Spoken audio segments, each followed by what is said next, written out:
You just hit $100,000. Go ahead, screenshot it, post it, feel that rush.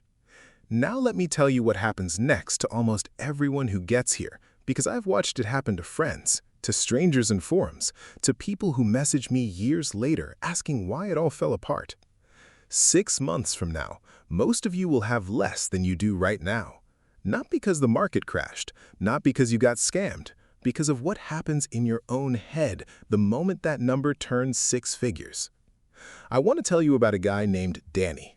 Real person, changed his name, but everything else is true, because I lived a version of it myself and I've seen it 100 times since. Danny was 29, worked in logistics, nothing glamorous, made maybe $65,000 a year. He wasn't a genius investor. He wasn't some finance bro with a Bloomberg terminal. He just did the boring stuff for 6 years, maxed his 401k match, threw extra money into index funds, didn't touch it, didn't check it every day, lived like someone making $40,000 while making $65,000. And then one Tuesday night, scrolling his brokerage app before bed, he saw it. $102,400. He said later that his hands actually got cold. 6 years of Tuesdays, 6 years of saying no to things, and there it was, a number he used to think only happened to other people. People with rich parents, people who got lucky. Here's the part nobody talks about. That night, Denny didn't sleep much. Not from excitement, from something closer to fear, because now there was something to lose. See, when you have $3,000, you don't think about it much. It's not enough to change your life if it disappears, and it's not enough to change your life if it doubles. But $100,000 is different. It's the first amount of money that feels like it means something, like it's proof of something, like it's supposed to turn into more. And that feeling, that's the trap. Because the moment money starts to feel like an identity instead of a tool, you start making decisions from fear and pride instead of logic. Danny's first mistake happened 4 days later. He told his brother. I know that sounds harmless, but watch what happens.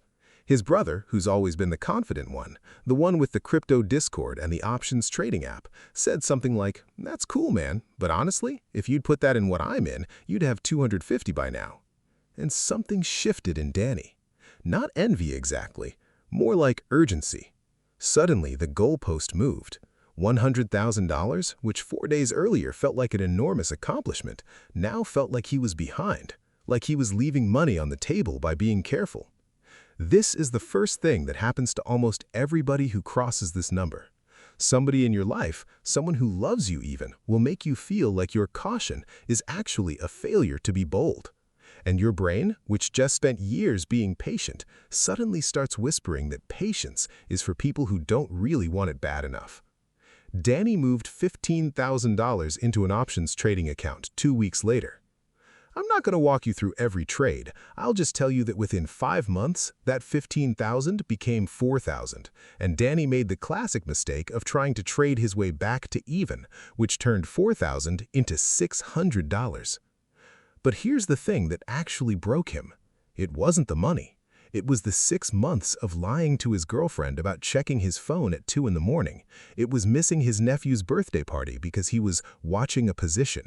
It was the physical feeling in his chest every time the market opened, a feeling he described to me later as being handcuffed to his phone.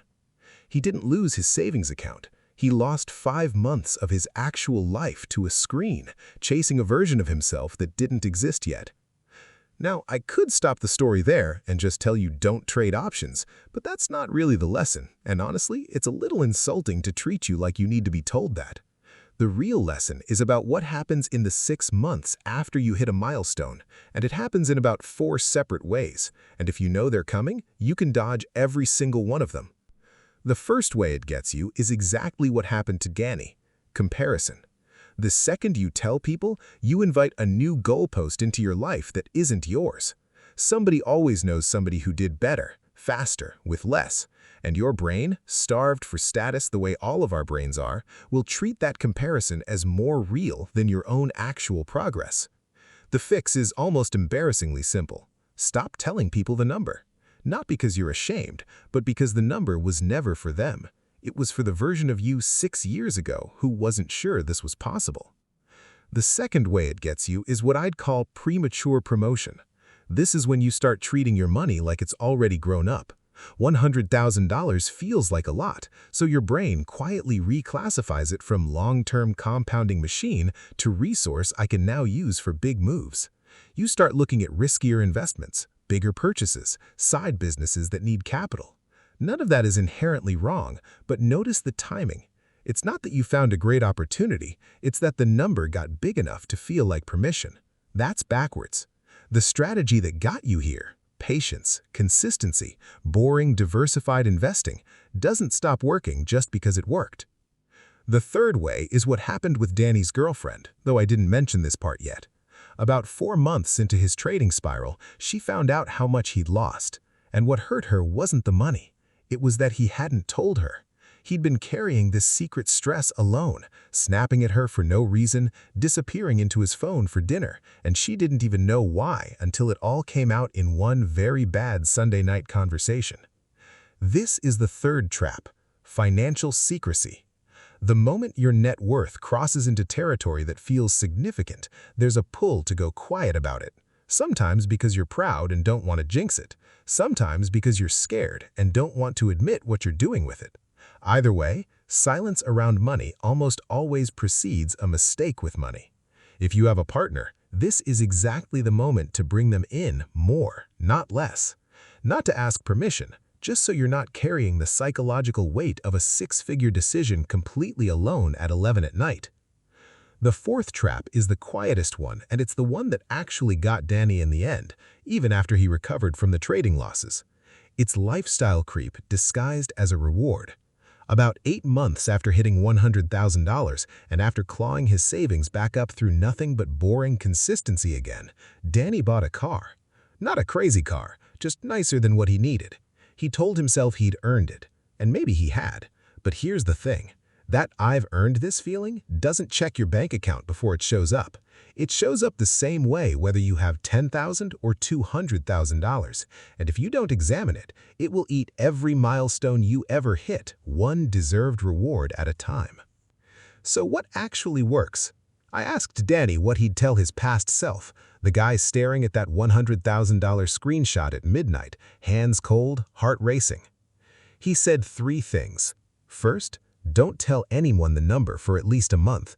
Let it be yours before it becomes a conversation topic. Write down on that same night exactly why you're doing this and what it's for. Not vague stuff like financial freedom, actual specifics. What does the money let you do that you couldn't do before? Come back and read that note before you make any big decision for the next year. Second, set a rule before you feel the urge, not after. Danny's rule now is that any investment decision that feels exciting, urgent, or like you might miss out waits 72 hours minimum, no exceptions. Every single mistake he made started with a feeling of urgency, and not one single good financial decision in his life ever actually required speed. And third, keep doing the boring thing. This is the one people hate hearing the most. There's no unlock, no next level, no secret room that opens up at $100,000 where the rules change and now you get to be aggressive. The exact same behavior that built the first 100,000, consistency, patience, not checking the account every day, living below what you make, is the same behavior that builds the second 100,000 and the third. It just doesn't feel as exciting to hear that. But excitement was never actually the goal. The life on the other side was. Danny's back over $100,000 now, about a year and a half later. He says it feels completely different this time. Quieter, less like a trophy, and more like a tool he's slowly learning how to use without it using him. If you just crossed this number, or are close to it, here's the only thing I really want you to take from all of this. The version of you that got here isn't the version that needs to change. The temptation the second you hit a milestone is to think you need to become someone bolder, faster, smarter to protect and grow it. You don't. You need to become someone quieter, someone a little more boring, a little more private, a little more patient than everyone around you screaming about their next big move.